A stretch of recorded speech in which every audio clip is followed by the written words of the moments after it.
Iran पहुंचकर पाक PM Shahbaz शरीफ ने कही शांति की बात, बोले हर भारत से हर मुद्दे पर बातचीत और शांति स्थापित करने को लेकर तैयार है।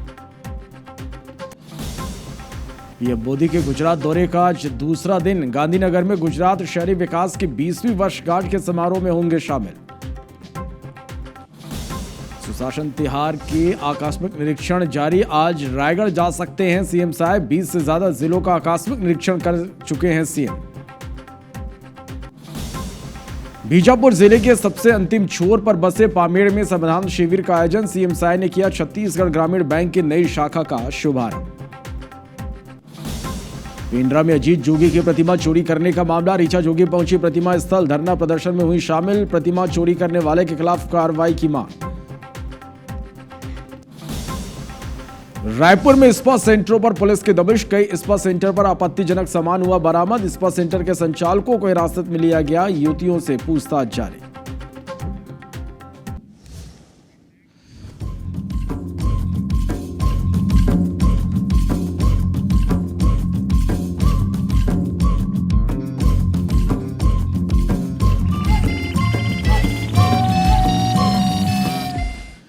नमस्कार, गुड मॉर्निंग। छत्तीसगढ़ में स्वागत है आप सभी का। आप देख रहे हैं एबी24, मैं हूं आपके साथ श्रवण तंबोले। छत्तीसगढ़ के सबसे बड़े अस्पताल मेकाहारा में पत्रकारों के साथ मारपीट और जान से मारने की धमकी देने वाले 4 बाउंसर को पुलिस ने गिरफ्तार कर लिया है।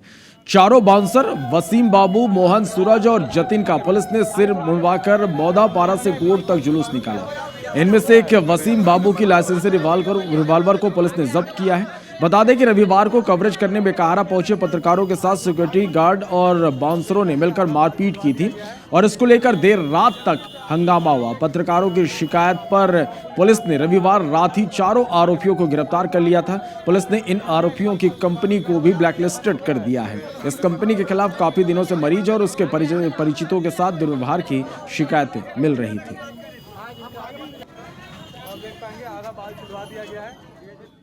कल जो घटना हुई थी, पत्रकारों के साथ बदसलूकी की गई थी और बंदूक ताना गया था, इसमें सख्ती से पुलिस ने कार्रवाई की है और जो भी इसमें गवाह हैं उनके कथन लिए जाएंगे और इसमें सजा दिलाई जाएगी।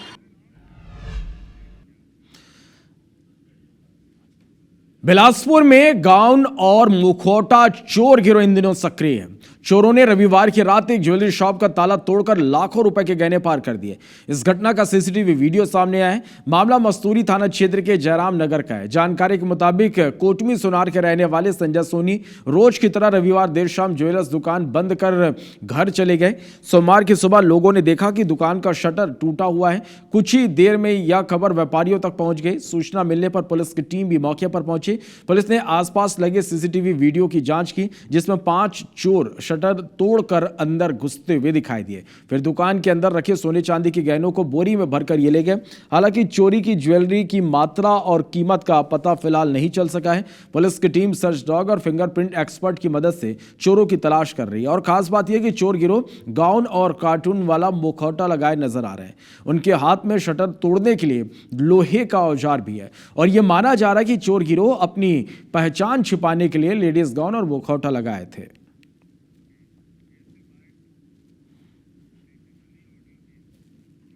थाना मस्तूरी में ऐसी रिपोर्ट प्राप्त हुई है कि ज्वेलरी शॉप में चोरों द्वारा वहाँ पर काफ़ी सामान की चोरी की गई है, जिस पर तत्काल पुलिस मौके पर पहुँच चुकी है और पूरी टीम इसमें पता तलाश कर रही है। पुलिस जांच में जुटी है। जैसे ही कोई सामने आते हैं तथ्य तो बताए जाएंगे। और इस बीच पखांजूर से एक बड़ी खबर है, जहां तेंदुपत्ता में नक्सलियों ने आगजनी की है। मेंढरा समिति के पत्ता में आग लगा दी, लाखों रुपए का पत्ता जलकर खाक हो गया। बड़गांव थाना क्षेत्र का यह पूरा मामला है। तस्वीरों में आप देखिए नक्सलियों की बौखलाहट है। तेंदुपत्ता में नक्सलियों ने आगजनी की है। मेंढरा समिति जहां तेंदुपत्ता रखा हुआ था, इसमें नक्सलियों ने आग लगा दी, लाखों रुपए का तेंदुपत्ता जलकर खाक हो गया। बड़गांव थाना क्षेत्र का यह पूरा मामला है।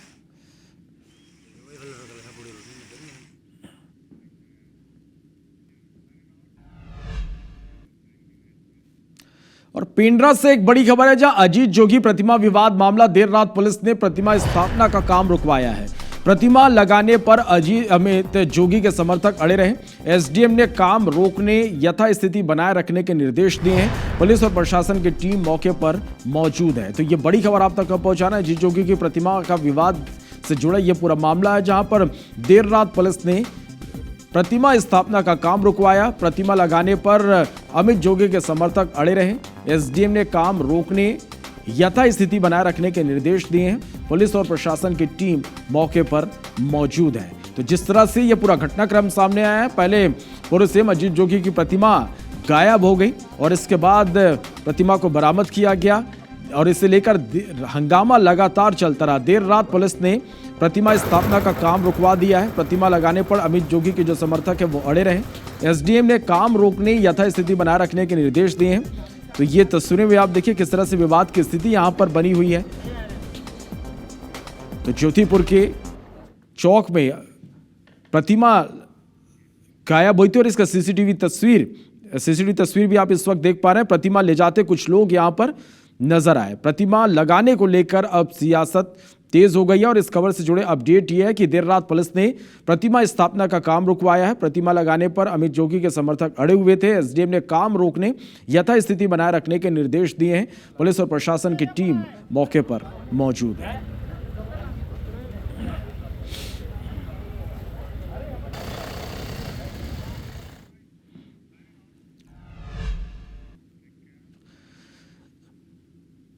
बीजापुर जिले के सबसे अंतिम छोर पर बसे पामेड़ में समाधान शिविर का आयोजन हुआ। पामेड़ वासियों को मुख्यमंत्री विष्णुदेव साय ने बहुत बड़ी सौगात दी। उन्होंने पामेड़ में छत्तीसगढ़ ग्रामीण बैंक का नवीन शाखा का शुभारंभ किया और क्षेत्रवासियों को शुभकामनाएं दी। बता दें कि यहां वर्तमान में अधिकतर ग्रामीणों का खाता आवापल्ली के एसबीआई शाखा में खुला हुआ है, जो कि पामेड़ से 70 किलोमीटर दूर है। वहीं विभिन्न ग्रामीणों ने चेरला, तेलंगाना में भी खाता खुलवाए, लेकिन किसान क्रेडिट कार्ड जैसी योजनाओं का लाभ उनको नहीं मिल पा रहा था। अब क्षेत्र में नवीन बैंक खुलने से ग्रामीणों को बचत खाता, चालू खाता, ऋण जैसी सुविधाएं उपलब्ध होंगी।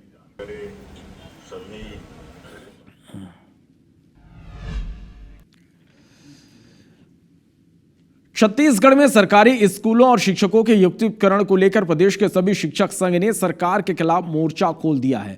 युक्तिकरण के नाम पर सेटअप से छेड़छाड़ करने का आरोप लगाते हुए प्रदेश के 23 शिक्षक संघों ने मंत्रालय घेराव का ऐलान कर दिया। सोमवार को सभी संघ के पदाधिकारियों ने रायपुर में प्रेस कॉन्फ्रेंस कर इसकी जानकारी दी। पदाधिकारियों ने बताया कि 28 मई को प्रदेश भर में हजारों शिक्षक रायपुर में जुटेंगे और यहां से मंत्रालय का घेराव करने निकलेंगे। शिक्षकों का यह आरोप कि युक्तिकरण की आड़ में 2008 के सेटअप को तोड़ा जा रहा, करीब 45,000 शिक्षक पद खत्म कर दिए जाएंगे। इससे प्रदेश के गरीब बच्चों का अधिकार और शिक्षा का स्तर दोनों का हनन होगा। देखिए, सरकार हम युक्तिकरण का विरोध नहीं कर रहे हैं। सरकार से हमारी यही मांग है कि जो 2008 का सेटअप है, प्राथमिक शाला में 1+2 और माध्यमिक शाला में 1+4, तो सरकार उसमें कटौती कर रही है। निश्चित रूप से जो निर्देश जारी हुआ है युक्तिकरण का, उसमें 2008 के सेटअप से छेड़छाड़ कर रही है और लगभग जो है सुनियोजित तरीके से पदों को समाप्त करते जा रही है और लगभग 45,000 पद जो है एक झटके में समाप्त किया जा रहा है। सबसे पहले तो जो पद की कटौती हो रही है, भाई हमारा युक्तिकरण में कोई विरोध नहीं है। भाई शहर में जितने अतिशेष शिक्षक हैं उनको आप जहां एकल शिक्षक हैं या शिक्षक विहीन स्कूल है वहां आप समाहित कीजिए। हमारा उसमें कहीं कोई विरोध नहीं है। देखिए, हमारी मांगे अगर मानी नहीं जाती है तो 28 तारीख को मंत्रालय का घेराव करेंगे पूरे प्रदेश के शिक्षक, चाहे वो अतिशेष के दायरे में आते हों चाहे अतिशेष के दायरे में नहीं आते हों, क्योंकि हम शिक्षक और विद्यार्थियों का भविष्य को बचाने के लिए इस बार आंदोलन करने जा रहे हैं।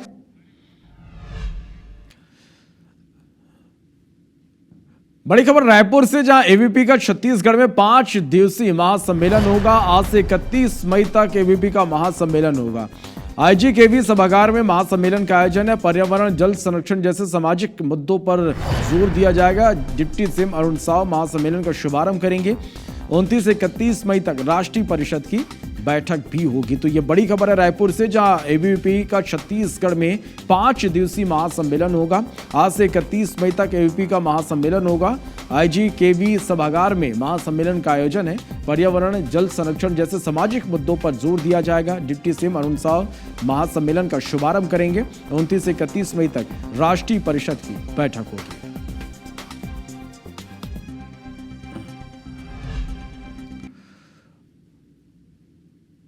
और इस बीच एक बड़ी खबर, छत्तीसगढ़ में बारिश को लेकर मौसम विभाग ने अलर्ट जारी किया है। प्रदेश भर के लिए मौसम विभाग ने अलर्ट जारी किया है। कहीं हल्की कहीं भारी बारिश को लेकर अलर्ट है। रायपुर, दुर्ग, बिलासपुर, सरगुजा में बारिश को लेकर अलर्ट जारी किया गया है।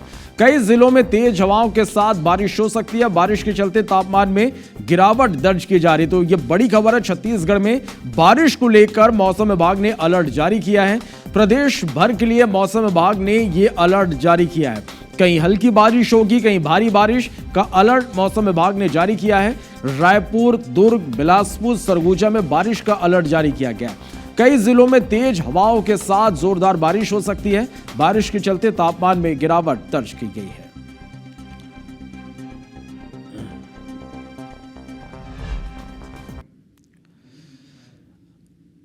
रायगढ़ नगर निगम बारिश से पहले नालों की सफाई को लेकर गंभीर नहीं है। आरोप है कि आधा दर्जन वार्डों में नालों की सफाई का काम बाकी है। ऐसे में निचली बस्तियों में बाढ़ का खतरा मंडरा रहा है। दरअसल नगर निगम क्षेत्र में हर साल 1 दर्जन से अधिक वार्ड बाढ़ से प्रभावित होते हैं। नालों का पानी इनके घरों तक पहुंच जाता है, लेकिन इस साल निगम ने टेंडर प्रक्रिया में देरी की। तब नगर निगम ने अपने संसाधनों में से सफाई करना शुरू किया, लेकिन सीमित संसाधन और कम समय होने की वजह से सफाई में दिक्कतें आ रही है। स्थिति यह है कि बाढ़ प्रभावित इंदिरा नगर, जूट मिल, मोदी नगर जैसे इलाकों में अभी तक नालों की सफाई नहीं हो पाई है। इस मामले को लेकर कांग्रेस पार्षद दल ने निगम कमिश्नर को शिकायती पत्र सौंपा है। कांग्रेस का कहना है कि आगाह करने के बावजूद निगम ने लापरवाही बरती है। और इस बार मानसून भी समय से पहले दस्तक देने को है। और हमारे द्वारा बार बार बोलने के बावजूद भी आप देखेंगे जो शहर के प्रमुख नाला हैं, जो बड़े नाले, जिसके कारण यानी आसपास जो तटवर्ती जो इलाके हैं वहाँ पे घरों में पानी घुसने की संभावना बलवती रहती है। बार बार बोलने के बावजूद भी आज देखेंगे कि ग्राउंड फील्ड पे कि किसी प्रकार का नाला सफाई पे नगर निगम प्रशासन और शहर सरकार गंभीर नहीं है। शहर में मुख्य 3 नाले वाली नाला है। तीनों नालों की सफाई 90% हो गई है और उसके बाद इंटरनल नालों में भी छोटे पोकलिन के माध्यम से हम लोग कंटिन्यू करा रहे हैं। पहले जो सफाई चलती थी तो उसको हम 30 मई तक के जो मुख्य नाले हैं उनको पूरा वाइंड अप कर देंगे और छोटे नालों में अपनी जेसीबी और मैनुअल से वो कंटिन्यू हो रही है। बिलासपुर में पीलिया और डायरिया के मामले लगातार बढ़ रहे हैं। शहर के कई इलाकों से पीलिया और डायरिया संक्रमण के मामले सामने आ रहे हैं। पानी के सप्लाई में गड़बड़ी और दूषित पानी के सेवन को इसके मुख्य वजह माना जा रहा है। दरअसल प्रभावित इलाकों में नालियों के पास और नालियों के अंदर से ही पाइपलाइनें गुजरी हैं। इनमें कई जगह लीकेज है और इसी वजह से उनमें नाली का गंदा पानी प्रवेश कर जाता है और लोगों के घरों तक पहुंच जाता है। वहीं मेयर का कहना है कि नाले के आसपास से गुजरे पाइपलाइन बदलने का काम चल रहा है। आने वाले समय में इस समस्या से निजात मिल जाएगा। इधर स्वास्थ्य विभाग भी इसे लेकर अलर्ट है। स्वास्थ्य विभाग का कहना है कि जिन भी इलाकों में इस तरह की जानकारी सामने आ रही है वहां विभाग की टीम सर्वे कर रही है।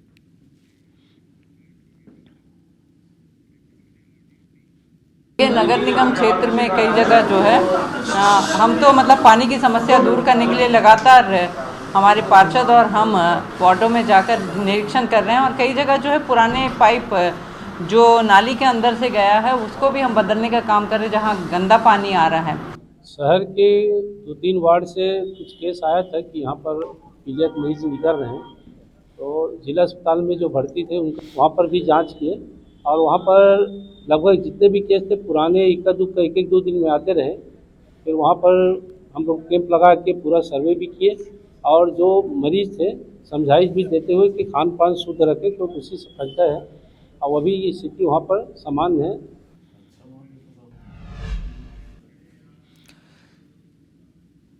बिलासपुर के जवाली नाला रोड में हुई बुलडोजर कार्रवाई का मामला गर्माता जा रहा है। कार्रवाई से प्रभावित व्यापारी सोमवार को इसकी शिकायत लेकर मेयर के दफ्तर पहुंचे।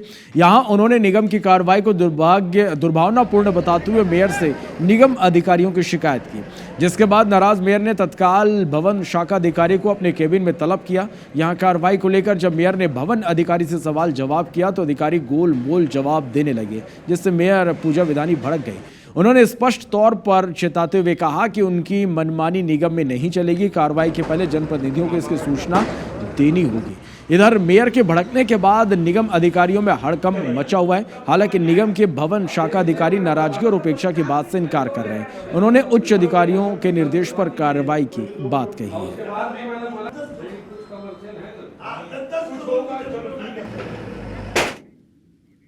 नगर निगम को जो है आने वाले समय में अवैध निर्माण जो भी रहेगा उसका कार्रवाई होगा, लेकिन एक सीमित तौर पे जो है उनको पहले नोटिस देना चाहिए।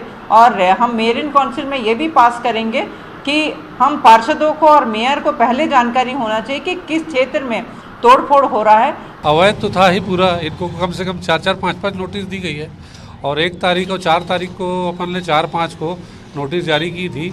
उसके बाद भी इन्होंने नहीं हटाया तो हमने 24 घंटे का समय देकर हटा दिया। ये मैडम का जो आदेश है उसका पालन किया जाता है, ऐसा नहीं है कि नहीं किया जाता। अभी सरगुजा जिले से अलग होकर बने कोरिया जिले के स्थापना को 27 साल पूरे हो चुके हैं, लेकिन आज भी यहां कई प्रमुख कार्यालयों का भवन नहीं बन पाया। इससे पुलिस अधीक्षक जैसे कई कार्यालय इसमें शामिल हैं। जिन कार्यालयों का भवन नहीं बना है वो दूसरे कार्यालयों के भवन या फिर किराए के भवन में संचालित हो रहे हैं। कई कार्यालय ऐसे भी हैं जिनके भवन जर्जर हो चुके हैं। इसके अलावा जिले के कई विभागों के कर्मचारियों की भी कमी यहां पर देखी जा रही है, जिसके चलते समय पर काम नहीं हो पा रहा। सरकार को राजस्व देने वाला परिवहन विभाग भी कंवर समाज के भवन में किराए पर चल रहा। मामले में जिले के प्रभारी मंत्री रामविचार नेताम का कहना है कि इस साल भवन का निर्माण पूरा हो जाएगा। अगर कोरिया जिले की बात करूं तो अभी वहां पे बजट भी अलॉट हो चुका है और वहां कार्य भी प्रारंभ हो चुका है नए भवन का। तो 1-8 साल में वो बन जाएगा तो फिर वो नए भवन में जो है संचालित हो जाएगा। फिर वो इंतजार करो, सब हो जाएगा। 27 साल में नहीं होगा तो 28वां साल में होगा ना। निराशावादी क्यों सोचते हो? पॉजिटिव सोचो ना।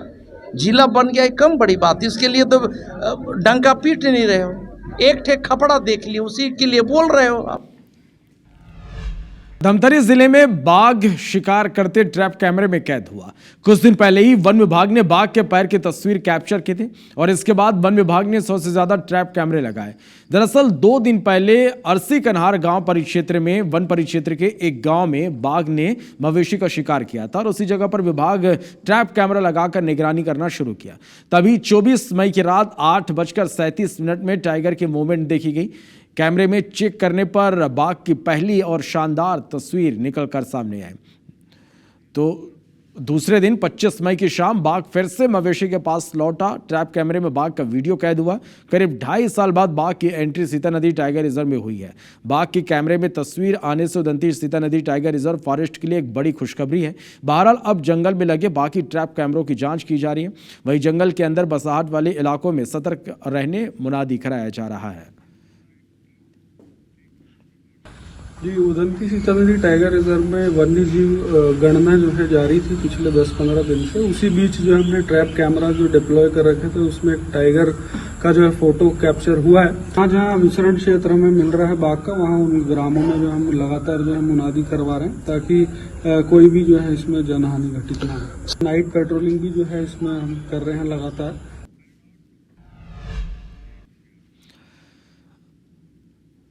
पत्थलगांव वन परिक्षेत्र में ग्रामीण इन दिनों हाथी के उत्पात से परेशान है। बीती रात 27 हाथियों के दल ने रेडे गांव के 3 किसानों की फसलों को बर्बाद कर दिया। धान के नुकसान को लेकर ग्रामीण वन विभाग से मुआवजा दिलाने की गुहार लगा रहे हैं। बता दें कि पिछले कुछ दिनों से 25 हाथियों का दल लैलूंगा रेंज के झंडा घाट जंगल में डेरा जमाए हुए हैं, जिसे लेकर ग्रामीणों में दहशत का माहौल है। वन विभाग लगातार हाथियों पर अपनी नजर बनाए रखा है। तो वहीं बीती रात मैनपाट के जंगल से एक हाथी नारायणपुर में आ गया, जिससे ग्रामीणों में भारी दहशत अब इससे देखने को मिल रही है। वन विभाग का कहना है कि ये नर हाथी बेहद आक्रोशित है, इसलिए वन विभाग के अधिकारी ग्रामीणों को जंगल की ओर नहीं जाने की समझाइश दे रहे हैं। बरसात स्टार्ट हो गया है, एक तरफ सांप बिच्छू का डर और दूसरा तरफ हाथी भी आ गया है, उसका डर। जाएं तो जाएं, कहाँ जाएं, बहुत डर लगता है। तो रात में सो पा रहे हैं कि नहीं सो पा रहे हैं, रात भर नहीं सो पा रहे हैं। लगातार हाथी आ रहे हैं, इसको हम एक चुनौती के रूप में देख रहे हैं। हम जनप्रतिनिधि, हम मीडिया से आग्रह कर रहे हैं कि वो भी मतलब हम लोगों के साथ में रह के लोगों को समझाने की प्रयास करें और हाथी मानव दौन को कम करने की अपेक्षा रखता हूँ। मुख्यमंत्री विष्णुदेव साय और उनके धर्मपत्नी कौशल्या साय ने 6 साल पहले अपने गृहग्राम बगिया के पास दोकड़ा में प्राचीन जगन्नाथ मंदिर के जीर्णोद्धार और पुनः प्राण प्रतिष्ठा का संकल्प लिया था। सालों बाद रविवार को यह संकल्प पूरा हुआ। भव्य आयोजन के साथ जगन्नाथ महाप्रभु, सुभद्रा और बलराम जी की मूर्ति का विधिवत नवनिर्मित मंदिर में प्रवेश कराया गया। कौशल्या साय नवनिर्मित श्री जगन्नाथ मंदिर प्रतिमा प्रवेश उत्सव में शामिल हैं। बता दें कि दोकड़ा में भगवान जगन्नाथ की रथ यात्रा 1942 से निकाली जा रही है। रथ यात्रा की शुरुआत दोकड़ा गांव के पंडित स्वर्गीय सुदर्शन सतपति और उनकी पत्नी सुशीला सतपति ने शुरू की। प्राण प्रतिष्ठा के बाद 24 घंटे हरि कीर्तन नाम यज्ञ शुरू होगा और पूर्णाहुति और दधि भंजन नगर भ्रमण महाप्रसाद वितरण किया जाएगा। इस आयोजन से इस क्षेत्र में धार्मिक और सांस्कृतिक चेतना को नई ऊर्जा मिली है। जगन्नाथ स्वामी, बलभद्र स्वामी और माँ सुभद्रा जी का सुंदर श्रृंगार और आज पूर्णाहुति हुआ और उसी में आज हमारे भगवान जी अपने सुंदर महल में प्रवेश करने जा रहे हैं। ढोल नगाड़ों के साथ, भक्तों के भजनों के साथ और बहुत सुंदर मंत्रों के साथ जो हमारे पूरी से आए हुए हैं, सभी पितरों का मंत्रोच्चारण हो रहा है और सभी माताएं और बंधु बांधव का झूमते हुए भगवान जगन्नाथ जी को लेकर के मंदिर प्रवेश करने को आ रहे हैं। मंदिर स्थिति का जर्जर हो गया था और हम सब ने इसके जीर्णोद्धार के लिए हमारे धर्मनिष्ठ मुख्यमंत्री, यशस्वी मुख्यमंत्री आदरणीय श्री विष्णुदेव साय जी और उनकी धर्मपत्नी श्रीमती कौशल्या साय जी के पास विषय को रखा और उन्होंने सहर्ष स्वीकार कर इस मंदिर का जीर्णोद्धार कराया। मुख्यमंत्री विष्णुदेव साय जी के सौजन्य से, उनके प्रयास से, अथक प्रयास से यह मंदिर का नवनिर्माण हुआ है। हम लोग का अत्यंत हर्ष का विषय है कि आज भगवान इसमें विराजित हो रहे हैं।